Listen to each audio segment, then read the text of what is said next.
Ok, chicos, ¿ya están para empezar la de oxigenoterapia?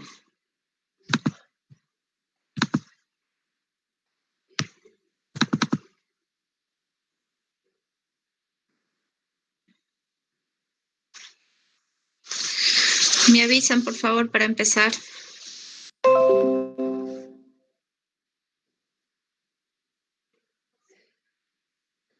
Listo, doctora.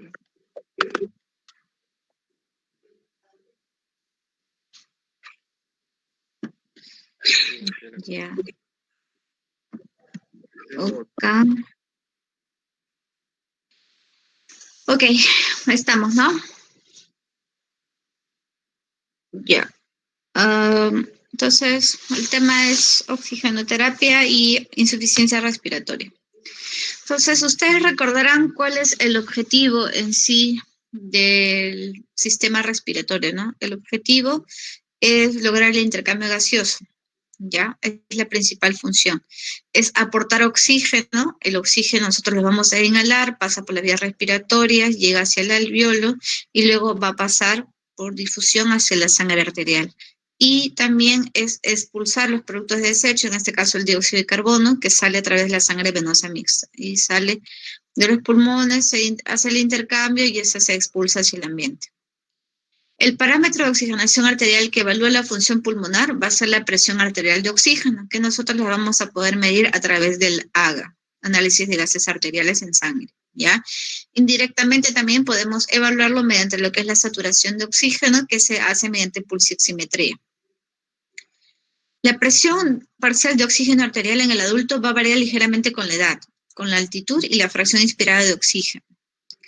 Pues suele ser más o menos 100 milímetros de mercurio y puede llegar a los 96 milímetros de mercurio entre los 20 y 70 años, más o menos, ¿no? Respectivamente. Ya entonces, normalmente tenemos 100 milímetros de mercurio y esta puede ir cayendo conforme pasen los años. La presión parcial de dióxido de oxígeno de carbono en sangre arterial también puede disminuir con la edad, oscilando entre los 38 y 34 milímetros de mercurio. Para un adecuado intercambio de gases se precisa actuación coordinada del control de la ventilación. Ya habíamos hablado que en el sistema nervioso central tenemos los centros respiratorios a nivel bulboprotuberancial que van a enviar en sí las señales para lo que es la contracción muscular, para la acción a nivel de caja torácica, los músculos, para activar lo que es la respiración, ¿no? Lo que es la parte, nosotros tenemos la parte, como decimos, voluntaria y la parte involuntaria. La ventilación alveolar, que es el intercambio gaseoso, que es lo que se produce a nivel mismo del alveolo, como su nombre lo dice.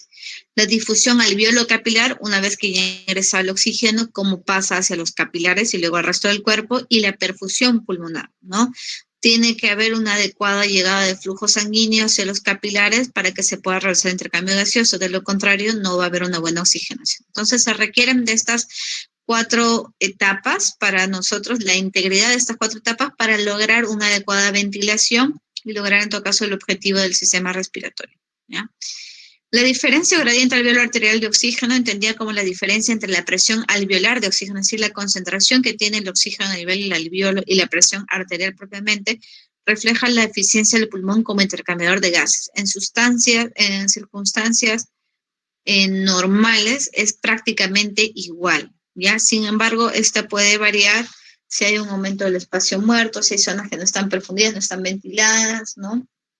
Si hay problemas a nivel propio obviamente alveolar, entonces se va a ver la diferencia que hay entre la presión alveolar y la presión de oxígeno. La gradiente alveolar arterial en sí tiene un valor máximo, algunos estiman entre 15, otros hasta 30, ¿ya? Pero si nosotros vemos que está muchísimo más elevado la gradiente alveolar arterial, eso nos dice que el problema es básicamente a nivel pulmonar, ¿ya? Si no está tan alterada, nosotros podemos sospechar que las causas de la insuficiencia respiratoria son extrapulmonares. Entonces, esto nos habla propiamente este valor de la eficiencia del pulmón, de lo que está ocurriendo en el pulmón como intercambiador de gases. El sistema respiratorio permite la hematosis. La hematosis es el intercambio, es el transporte del oxígeno del ambiente a los tejidos y la extracción del CO de estos. Para eso se utilizan los mecanismos de la ventilación, la difusión, el transporte por la hemoglobina y tiene que ver también con el metabolismo celular, con el consumo de oxígeno y la producción de dióxido de carbono. Ya habíamos hablado nosotros anteriormente que en cada ciclo respiratorio se moviliza un volumen aproximado de aire, que es el volumen corriente o también llamado volumen tidal, que suele tener un valor de 500 mililitros, ¿ya? O en todo caso de 6 a 8 mililitros por kilo. La ventilación alveolar es aquella que parte, ¿no?, de la ventilación que interviene de manera eficaz en el intercambio gaseoso, ¿ya? Excluye la ventilación que ocurre a nivel de lo que es el espacio muerto. Tiene que ver con la ventilación minuto, ¿no? Y excluye al espacio muerto. Ya nosotros tenemos el espacio muerto anatómico, que es el espacio muerto, que son las vías aéreas de conducción que no tienen alvéolos en sus paredes y que por lo tanto no van a participar en el intercambio gaseoso, ¿no? Recordemos que el valor más o menos de este espacio muerto es de 150 mililitros. Este es el espacio muerto anatómico, ¿ya? La relación entre el volumen del espacio muerto y el volumen tidal corresponde a un tercio del volumen tidal. Suele aumentar con la edad. Se puede ver influenciado también por cambios en el volumen tidal o en la frecuencia respiratoria y también por las variaciones del gasto cardíaco de la ventilación alveolar. También hemos mencionado que el intercambio de gases a través de la interfaz alveolo-capilar se va a producir por difusión simple. Va de una zona de mayor concentración a una zona de menor concentración. No hay mucho gasto de energía, no requiere muchos elementos, simplemente es una difusión simple o una difusión pasiva. El gradiente de presión parcial es lo que determina la dirección del intercambio de gases. La difusión de gases depende de varios factores. La distancia a recorrer por las moléculas de gas, ¿no? La extensión que existe de la membrana alveolo capilar. Si esta extensión, si está interrumpida, si hay ruptura del parenquima pulmonar de las paredes alveolares, como por ejemplo ocurre en el enfisema pulmonar, ¿no? Se va a ver alterada en sí la superficie que va a recorrer y por lo tanto podría haber hipoxemia. La superficie de intercambio se refiere a la integridad también, ¿no? La distancia a recorrer al grosor en sí, ¿no? Por ejemplo, en una fibrosis la pared, la membrana alveolar va a estar mucho más gruesa, la superficie va a estar alterada en un enfisema. La concentración parcial, ¿no? Supongamos que hay mucha mayor concentración de monóxido de carbono, ya hemos hablado que este es mucho, compite mucho más veces, como 20 más veces que el oxígeno por fijarse la hemoglobina, entonces si está en una mayor concentración del otro, pues va a haber una hipoxemia y la difusibilidad del gas también, ¿no? Para un adecuado intercambio de gases se establecen dos sistemas de gradiente de presión, entre el oxígeno alveolar y el oxígeno venoso del capilar pulmonar, ¿no? El CO2 difunde 20 a 25 veces más rápido que el oxígeno a través de los tejidos y para valorar la transferencia se usa el monóxido de carbono, el cual atraviesa la barrera alveolar capilar de una manera similar al del oxígeno, ¿ya? Esa es una prueba que nosotros hacemos en unos equipos especiales que nos van a permitir ver pues trastornos asociados a la difusión, ¿no? Que podemos ver, por ejemplo, en problemas de vías aéreas, como en el caso de asma bronquial o en el caso de POC. Esas son las estructuras que van a participar en el intercambio gaseoso, ¿no? Acá están los alvéolos, tiene el intersticio, el espacio entre los alvéolos y por ahí circulan los capilares. Los capilares son los encargados de, van a pasar por ahí, recogen el oxígeno y transportan hacia el resto del cuerpo. El oxígeno y el dióxido de carbono son transportados en la sangre de dos formas, combinados con la hemoglobina o también pueden ser disueltos en el plasma. La transferencia pulmonar de oxígeno va a estar limitada por perfusión y tan solo en situaciones muy particulares como el ejercicio extremo va a estar limitada por la difusión, ¿ya?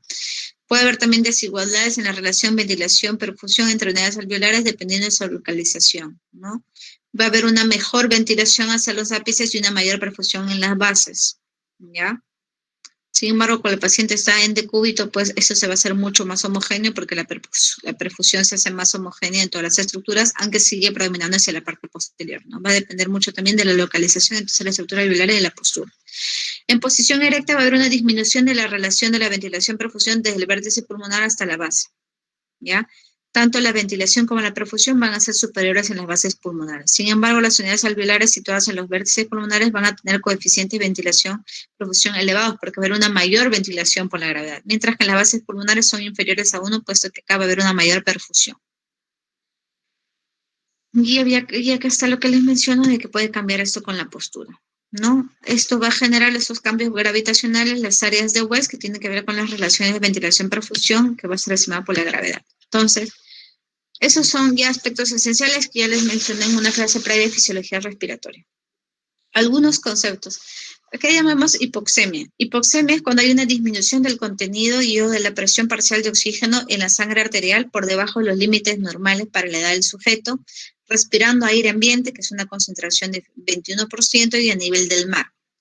La presión arterial de oxígeno, cuando es menor a 80 milímetros de mercurio, hablamos de una hipoxemia, y se considera hipercapnia cuando la concentración de CO2 en sangre arterial es mayor a 45 milímetros de mercurio.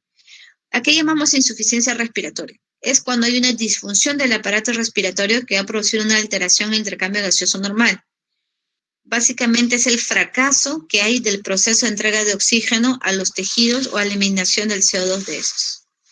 ¿Cómo podemos clasificar nosotros a la insuficiencia respiratoria? Insuficiencia respiratoria, otra cosa falta mencionar acá, que es cuando hay una presión arterial de oxígeno menor a 60. ¿Ya? Una cosa es la hipoxemia y otra cosa es la insuficiencia respiratoria.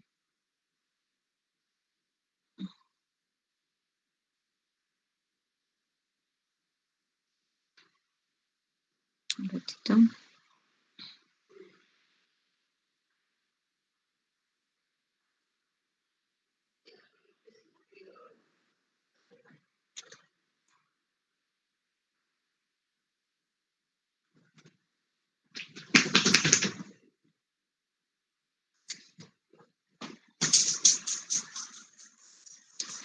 Ya. Según criterio clínico evolutivo, puede ser una insuficiencia respiratoria aguda, corto tiempo, sin mecanismos compensatorios, puede ser crónica, cuando ya tiene mucho mayor tiempo y cuando ya se han establecido ciertos mecanismos compensatorios, o crónica reagudizada. Pacientes con EPOC que quizás ya están en estadios avanzados o fibrosis pulmonar avanzada, que ya son oxígeno dependientes, pero que se ve mucho más exacerbada su insuficiencia respiratoria, ¿no? Es crónica reagudizada. Por la concentración que existe en los gases a nivel de los gases, en lo que es el análisis de gases arteriales, se clasifica como tipo 1 o hipoxémica cuando la presión arterial de oxígeno es menor a 60, tipo 2 o hipercápnica, que puede haber hipoxemia más hipercapnia, tipo 3 o es la que sucede por lo perioperatoria cuando no hay un aumento del volumen crítico de cierre, y tipo 4 asociada a shock cuando está asociada con una disminución de la perfusión. ¿Ya? La gradiente alveolar arterial vamos a ver que puede cambiar, ¿no? Cuando es tipo 1, tipo 2 o tipo 3, puede estar aumentada en el tipo 1, puede estar normal en el tipo 2. O sea, en el tipo 2 se determina porque es una presión arterial de CO2 elevada. Esta puede estar o no asociada a hipoxemia, ¿ya? Y el tipo 3 vamos a encontrar generalmente las dos y la gradiente alveolar arterial aumentada. Los mecanismos fisiopatológicos que van a desencadenar la insuficiencia respiratoria son 5, tomando en cuenta las diversas estructuras pulmonares, los diversos procesos que se van a dar, que se llevan a cabo para un intercambio gaseoso eficaz. La disminución de la concentración de oxígeno en el ambiente, por ejemplo, en pacientes a mayor altura hay una menor concentración de oxígeno, o mezclas gaseosas con menor concentración de oxígeno. Por ejemplo, ya les mencioné que están en un incendio, hay poca concentración de oxígeno, entonces eso va a generar también una insuficiencia respiratoria. Hipoventilación alveolar. Esta suele darse por trastornos en las que falla la bomba ventilatoria, ¿no? Entonces, eso vamos a encontrar en aquellas patologías que comprometan el sistema nervioso central, traumatismo encefalocraniano severo, intoxicación por ciertas sustancias por opioides, benzodiazepinas, o inclusive también algunas alteraciones a nivel de la parte muscular o problemas de caja diafragmática, problemas tipo Guillain-Barré, entre otros, pueden generar ese tipo de patologías que es la hipoventilación alveolar. Entonces, acá vamos a encontrar un aumento en la concentración de CO2. ¿No? No va a haber una adecuada ventilación alveolar, como su nombre lo dice. No solo hay hipoxemia, sino va a haber aumento del CO2. Una alteración en la difusión. Esto puede ser porque hay un engrosamiento, porque hay mayor distancia, hay mayor dificultad para atravesar la barrera hematogaseosa o membrana alveolo-capilar, que eso lo vamos a encontrar en la fibrosis, o porque hay una alteración en la estructura, en la superficie de intercambio gaseoso, por ejemplo, en el enfisema. ¿Ya? También puede haber por una alteración en la relación ventilación-perfusión, que es la cosa más frecuente, cuando hay trastornos que determinan existencia de unidades pulmonares mal ventiladas, una obstrucción de vía aérea, una atelectasia, consolidación o edema, ¿no? La consolidación porque hay extravasación y eso va a generar que el alveolo esté ocupado, y edema también por aumento de permeabilidad vascular, pues va a generar también, puede generar que se llenen los alveolos, en todo caso que el intersticio impide un adecuado llenado alveolar. El efecto del shunt derecha e izquierda es cuando hay una comunicación, cuando se comunica la sangre venosa con la sangre arterial, sin pasar por regiones ventiladas del pulmón. Entonces, ¿cuáles son las causas? Por ejemplo, la alteración, ventilación, perfusión, que es la más frecuente. Enfermedad de la vía aérea como EPOC, asma bronquial, también puede haber por embolia pulmonar, ¿no? Fibrosis quística, bronquiectasia, entre otros. Derivación anatómica o shunt de derecha izquierda, malformación arteriopulmonar, arteriovenosa. Inclusive también se puede producir, algunos mencionan la neumonía también en estos casos, ¿no? Como va a haber un colapso, como en la neumonía, va a estar ocupado el alveolo, va a estar lleno, la sangre que pasa por ahí, el capilar en ese alveolo, no se va a ventilar porque el alveolo está ocupado, entonces se produce, entre comillas, lo que llaman un shunt, ¿no? Alteración de la difusión, ya mencioné, por el cambio en el engrosamiento de la pared alveolar o en la alteración en que se rompa en sí la integridad de la membrana alveolo capilar, como sucede en el enfisema. Las bajas concentraciones de oxígeno y la hipoventilación alveolar también. ¿Cómo diferenciamos estas? ¿Ya? En la hipoventilación alveolar, la gradiente suele estar aumentada. En sí, no va a haber un problema a nivel de lo que es la membrana alveolo capilar, donde se produce un intercambio gaseoso, sino que el problema suele estar en la caja torácica, ya sea por la misma caja torácica, porque hay un daño en la estructura, hay malformaciones en la caja torácica, hay patología neuromuscular o porque hay compromiso en sí del sistema nervioso central. Acá vamos a encontrar que la presión arterial de CO2 va a estar aumentada. Cuando hay alteración de la difusión, hablamos de patología propia de la membrana alveolo capilar. La presión de CO2 también puede estar aumentada o puede estar normal y va a haber una buena respuesta al oxígeno. Cuando hay una disminución de la FiO2, no hay problema a nivel de lo que es la membrana alveolo capilar, ¿no? Sino que ya es una causa ajena. Entonces la gradiente alveolo arterial va a estar normal. Y la presión de CO2 va a estar disminuida, ¿no? Va a haber una hiperventilación. Por nosotros tratar de captar más oxígeno va a haber hiperventilación y por lo tanto se va a barrer también el CO2. Por ejemplo, en grandes alturas. Shunt, la concentración del CO2 también suele estar disminuida. La gradiente alveolo lateral va a estar aumentada. Y desequilibrio ventilación-perfusión va a estar aumentada también. ¿Cómo abordamos nosotros a un paciente con insuficiencia respiratoria aguda? No, nosotros vamos a medir lo que vamos a medir de oxígeno, si es mayor de 60 o si es menor de 60, ¿no? Cuando nosotros vemos que un paciente tiene una presión arterial, acá creo que el cuadro es más, si tiene una presión arterial menor de 60 y tiene una presión de CO2 alta, entonces estamos frente a un cuadro de hipoventilación alveolar. Si la gradiente alveolo arterial está elevada, nos tenemos que fijar. Si la gradiente alveolo arterial está elevada, nosotros vamos a pensar que puede haber hipoventilación alveolar más otro mecanismo asociado. Si la gradiente alveolo arterial no está elevada, entonces pensamos en alteración de la mecánica respiratoria, problemas neuromusculares, podría ser una obstrucción de la vía aérea superior o una alteración o deformidad de la pared torácica, ¿ya? Si nosotros vemos que la presión es menor a 60, pero la CO2 está normal o baja, nosotros hay que hacer una radiografía de tórax para ver si la patología, si está normal, si hay un daño localizado o es difuso. Tenemos que ver ahora, según el CO2, si la gradiente alveolar arterial está elevada. Si no está elevada, entonces podemos ver que puede haber una disminución en la concentración de oxígeno. Ya hemos dicho que la disminución en la concentración de oxígeno va a producir también una hiperventilación y por lo tanto se barra el CO2, además de que hay poca concentración de oxígeno. Entonces eso es en grandes alturas. Si en cambio vemos que la gradiente alveolar arterial se encuentra elevada, nosotros tenemos que ver si se corrige o no corrige con oxígeno. La que no corrige con oxígeno es el shunt. Por ejemplo, cuando hay una ocupación alveolar por una neumonía, cuando hay colapso alveolar por atelectasia.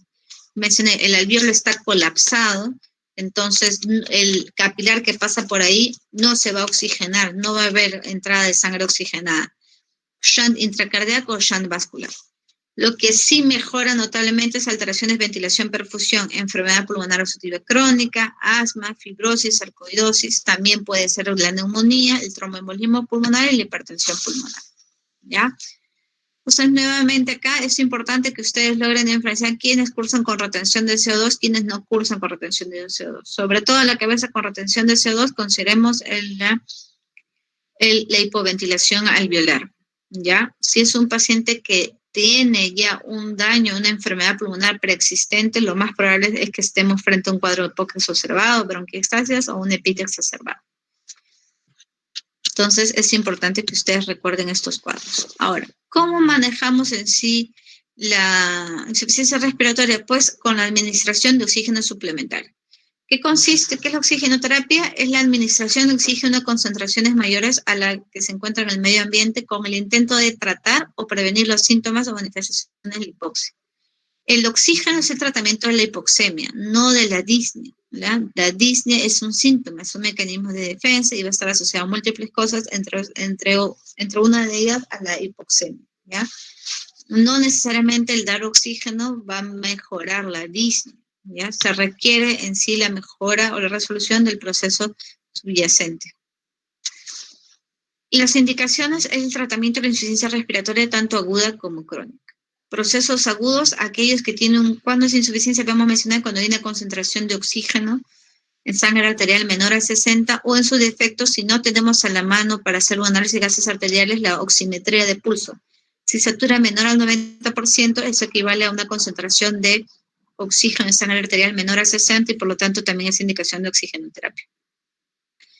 Paciente con hipoxemia grave crónica, los criterios de oxígeno domiciliario. Habíamos mencionado que es cuando tiene una presión arterial de oxígeno menor a 55, ¿no?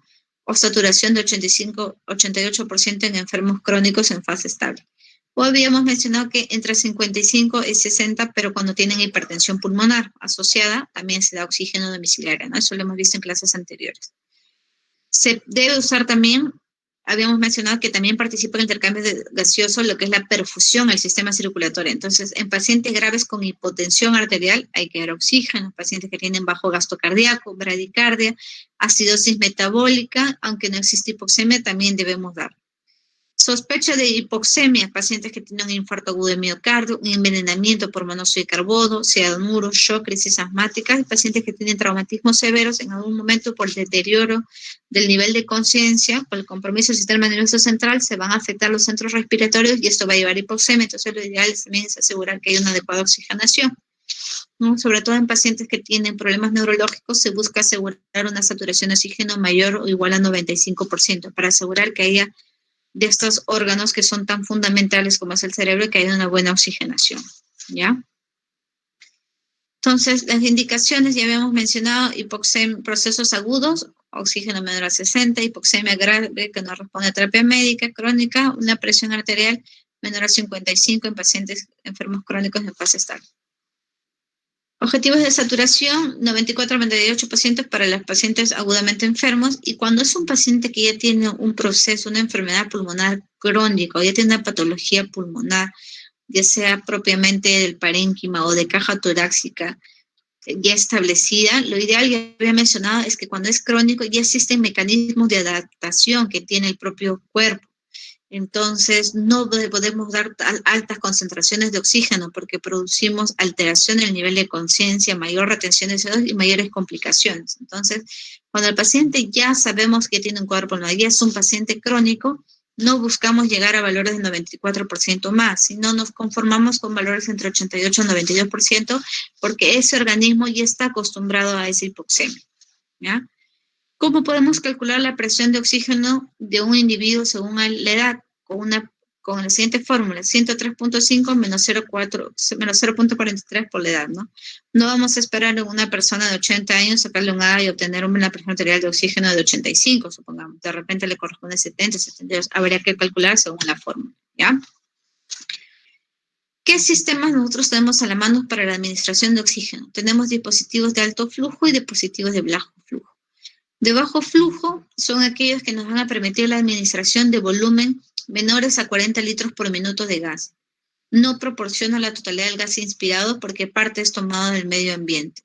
Todos estos van a requerir un embotellador que funciona como reservorio de agua para humidificar el oxígeno inspirado.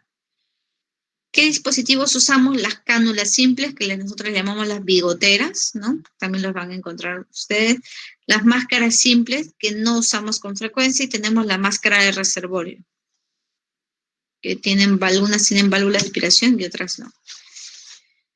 ¿Cuáles son los factores que van a contribuir a afectar en sí la administración de flujo ideal que pueden dar estos dispositivos? Por ejemplo, pueden incrementar el FIO2 cuando damos altas concentraciones, si el paciente respira con boca cerrada, si hay un flujo inspiratorio bajo, si hay un bajo volumen tidal, una frecuencia respiratoria baja, ¿no? Disminuye el FIO2 al respirar con la boca abierta, eso vamos a los problemas, cuando tiene una frecuencia respiratoria alta, ¿no?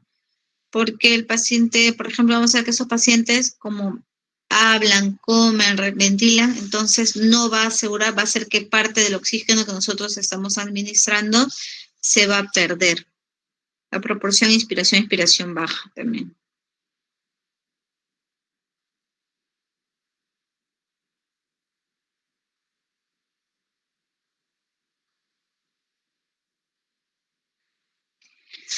Ya. Esas son las cánulas binasal o bigoteras que les conocen, ¿no?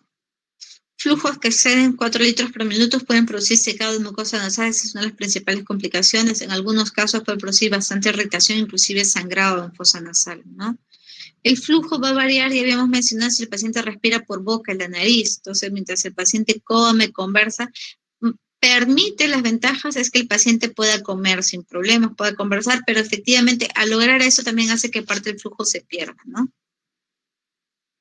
Sistemas de bajo flujo también existe catéter nasal con flujo mayor a 6 litros por minuto, no incrementa el FIO2 porque el reservorio anatómico va a estar lleno, entonces se aumenta el tamaño del reservorio con una máscara facial, ¿ya? O sea, si nosotros a un sistema de bajo flujo le queremos dar más de 6 litros por minuto, no va a suceder, no se va a poder lograr y en ese caso requerimos una máscara facial para asegurar que llegue todo el flujo que le estamos administrando, ¿ya? ¿Por qué? Porque la mayoría del flujo se va a quedar en el reservorio anatómico, en las vías aéreas, entonces lo más probable es que no lleguemos a concentrar, alcanzar el flujo que nosotros queremos.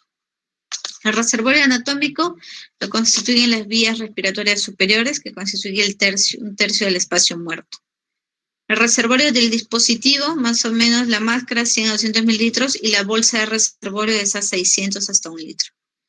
La máscara de reservorio nunca debe tener un flujo menor a 5 litros por minuto, pues volvería a respirar el aire expirado que se acumula en ella. Ya si no tiene una válvula expiratoria, algunos dispositivos de esa máscara de reservorio no tienen esa válvula de expiración. Por encima de 8 litros por minuto hay escaso aumento en la concentración de oxígeno expirado porque el reservorio, la bolsa en sí ya suele estar lleno. Entonces, ¿cómo hacemos esto? Cuando ustedes coloquen el LAGA, tomen la muestra de gases arteriales, van a pedir con qué FIO2 está, con qué fracción inspiradora de oxígeno está. Esto es para ver con cánula binasal. Al primer litro le suman 0.3, equivale a FIO 24%. Al segundo litro ya le suman 0.4, 28%, y de 4 en 4 hasta llegar a 5 litros. Idealmente, la cánula binasal solo puede otorgar de manera efectiva hasta 5 litros por minuto. Si queremos más, ya hemos visto que lo ideal es usar otros dispositivos como el reservorio en todo caso, ¿no?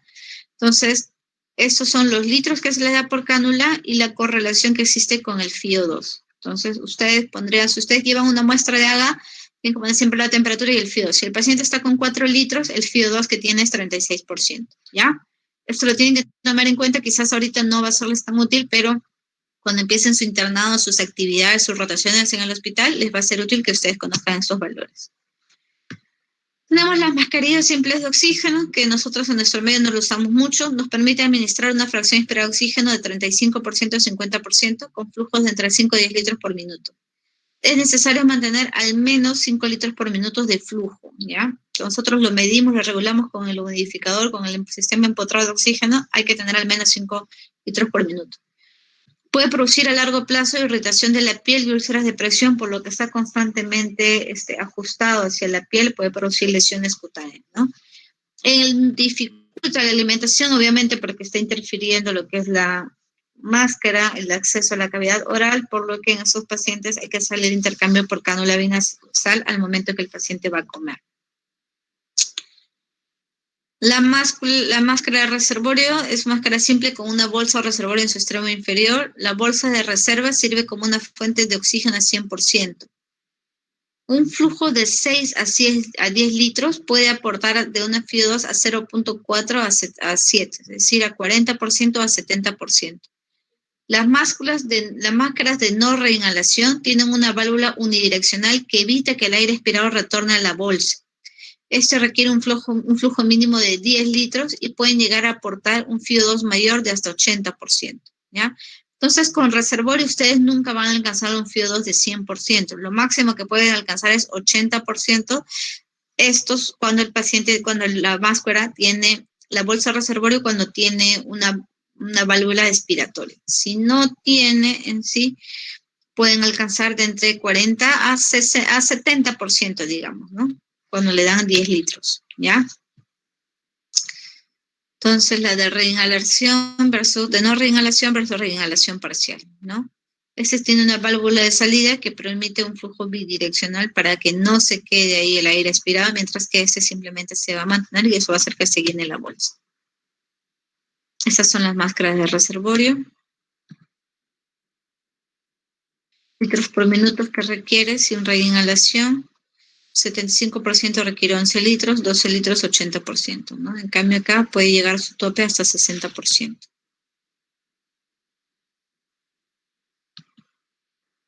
Los dispositivos de alto flujo se caracterizan porque pueden administrar más de 40 litros minuto, suficiente para proporcionar la totalidad del gas inspirado. Nosotros aseguramos que la cantidad de oxígeno que le estamos dando es la cantidad de oxígeno que efectivamente va a entrar al paciente.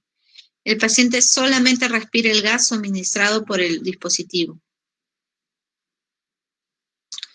Las ventajas de estos dispositivos son que permiten ofrecer alto flujo de gas con una FIO2 constante y definida. Es posible controlar la temperatura, la humedad y el FIO2. Pueden ser abiertos o cerrados con máscara de Venturi o un nebulizador de pared, ¿no? Estos son los sistemas de flujo, cuánto es la concentración de oxígeno, los flujos que le podemos dar regular para lograr una determinada fracción inspirada de oxígeno, ¿ya? La más conocida que nosotros tenemos son las mascarillas tipo Venturi. Este sistema permite administrar una concentración exacta de oxígeno independientemente del patrón del paciente. Se basa en el efecto Venturi, que consiste en que cuando el flujo de oxígeno pasa por un orificio estrecho, va a aumentar la velocidad, arrastrando aire ambiente que se va a mezclar con el oxígeno, consiguiendo así una fracción inspirada de oxígeno fija. La entrada del aire va a depender de la velocidad del chorro de aire, o en todo caso del flujo, y del tamaño de la apertura de la válvula. Según ese tamaño, se pueden usar concentraciones mínimas. Vamos a ver que este tiene un dispositivo inclusive de bajo flujo, de alto flujo, pudiendo llegar a una concentración máxima de hasta 50% de FIO2. Es el sistema más utilizado en medio hospitalario, sobre todo en pacientes que están un poco más delicados, porque esto nos permite asegurar, garantizar una FIO2 estable y con una relativamente buena concentración de oxígeno inspirado, ¿ya? Hay diferencias de la canulabina sal que la podemos usar que quizás en pacientes que no estén tan descompensados, ¿no? Usted puede lograr FIO2 de 24 a 50%. Las ventajas es que tiene FIO2 constantes. Los cambios del patrón respiratorio del paciente no afectan el FIO2 y se puede controlar la temperatura y la humedad del gas. Estas son las mascarillas que ustedes van a ver cuando tengan la oportunidad de ir al hospital. Van a ver esos. El verde es el dispositivo de bajo flujo que va a dar, si no me equivoco, hasta 32%.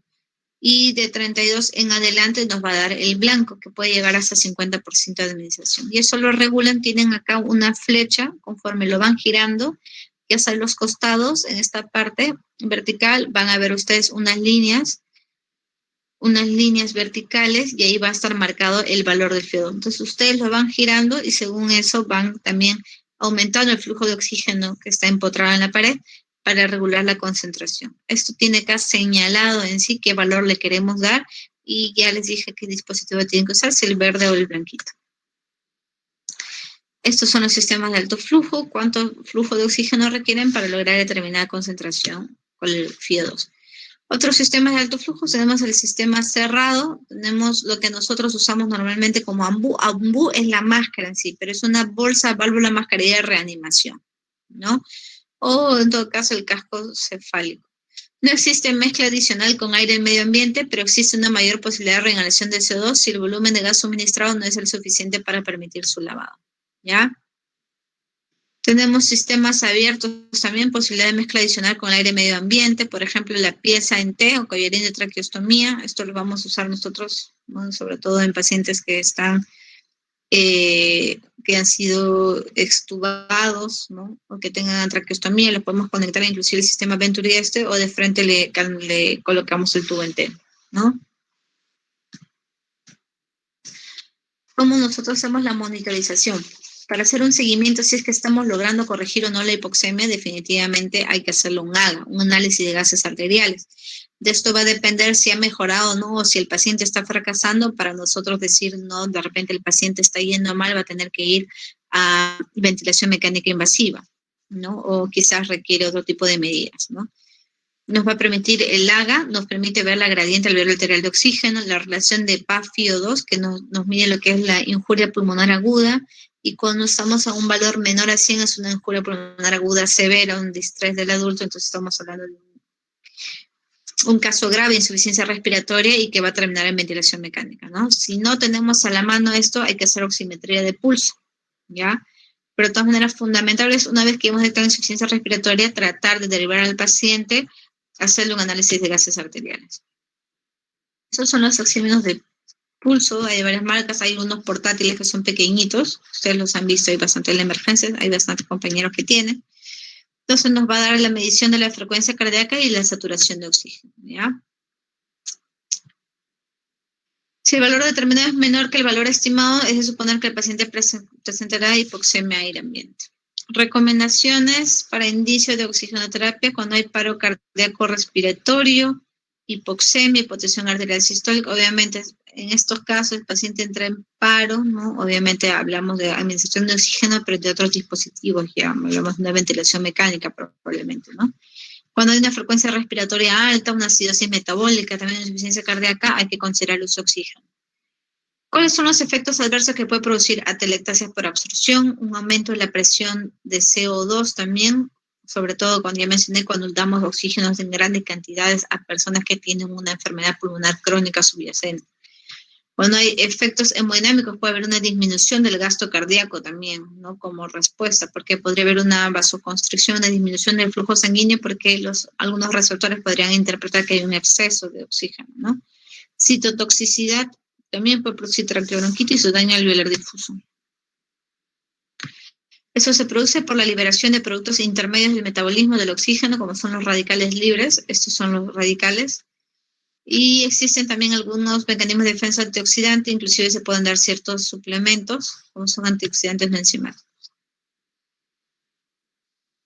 Estudios en voluntarios sanos y con daño cerebral recuperable que administraron 100% de oxígeno produce traqueobronquitis en un 100% de los casos y puede provocar inclusive este oxígeno a altas concentraciones, un daño alveolar difuso de 50% a las 40 horas. Por eso inclusive en ventilación mecánica inicialmente se le coloca al 100%, pero debe evitarse hacerlo eso por más de 2 horas idealmente, porque puede producir un daño pulmonar secundario del oxígeno. Entonces no es recomendable mantener valores topes de oxígeno suplementario por el daño que podemos causar. La citoxicidad es dependiente del tiempo y de la dosis de oxígeno, pero no se sabe exactamente en qué momento, qué punto de corte es de tiempo el que nos va a decir si acá sí vas a producir secuela por el uso de oxígeno o no, ¿no? Simplemente hay que tener bastante precaución. Les había mencionado que pacientes con hipercapnia crónica, alta concentración de oxígeno pueden generar depresión ventilatoria. En pacientes prematuros, evitar una presión arterial mayor de 80 por posibilidad de retinopatía. Niños con persistencia del conducto arterioso, el incremento de oxígeno puede contribuir al cierre. Y también hay que tener cuidado, hay que hacer un cambio, idealmente cada 10 días más o menos, de ciertos sistemas de nebulización y humidificación, porque pueden, en las superficies, si están en mal estado, no están limpios, se pueden adherir bacterias y generar infecciones secundarias, ¿no? Ok, chicos, eso sería el fin de la clase. Doctora, disculpe, Sí. tengo una consulta, que es un tema, aparte de la clase. Es ¿Ya? ¿qué puedo hacer? Es un familiar, el que pasa que tiene 96 años. Y bueno, ¿Ya? ya hace 3 días estaba en curso con fiebre y estaba con tos, está con tos productiva.